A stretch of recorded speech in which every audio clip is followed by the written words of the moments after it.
Assalamu alaikum, I'm Aisha and you're watching Samaa News. Here are today's headlines.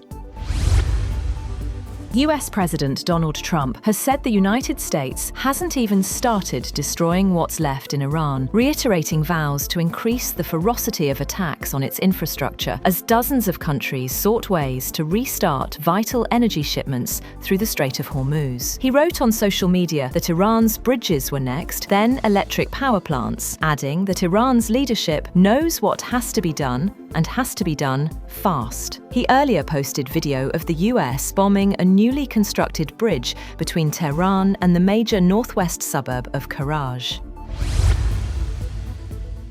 Trump has warned Iran to make a deal before it is too late, after sharing video of a major strike in Tehran. The footage showed a large explosion and the collapse of a key bridge linking the capital to Karaj as tensions continue to rise. Trump said more attacks could follow and reiterated plans to intensify strikes in the coming weeks, including potential action against critical infrastructure. The escalation has pushed oil prices higher amid fears of a prolonged conflict.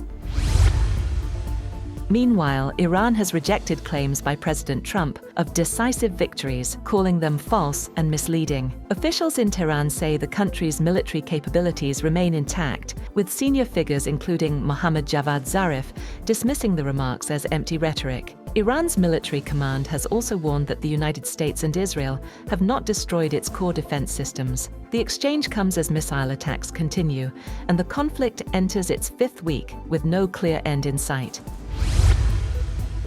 On the other hand, US Army Chief of Staff Randy George has been fired by Defense Secretary Pete Hegseth in the latest purge among the Pentagon's most senior ranks. Even as Hegseth, a former Fox News host, has moved quickly to reshape the department, firing a general during wartime is nearly without precedent. The Pentagon confirmed that George, who had more than a year left in his term, will be retiring from his position as the 41st Chief of Staff of the Army, effective immediately. It said in a statement, it was grateful for George's decades of service. We wish him well in his retirement.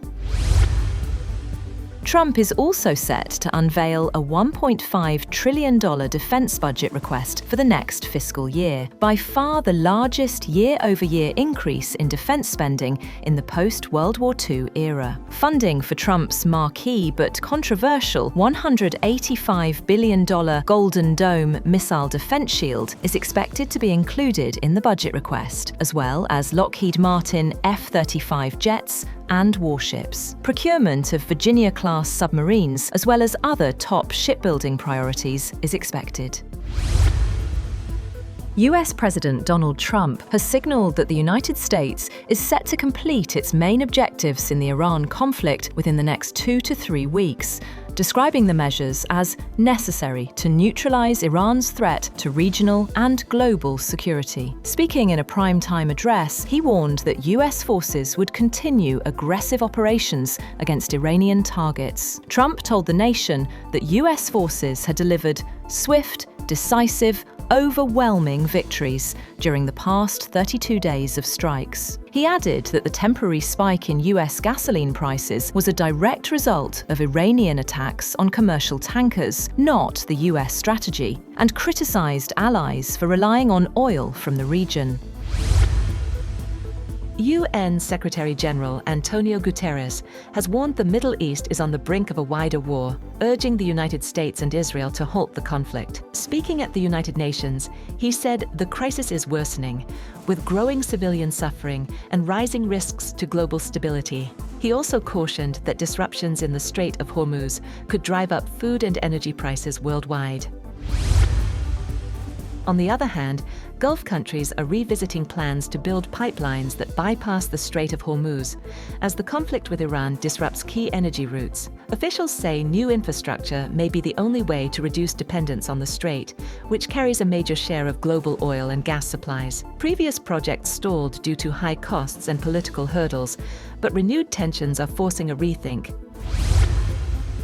That's all for now. For more updates, visit www.samaa.tv. Thank you for watching Samaa News.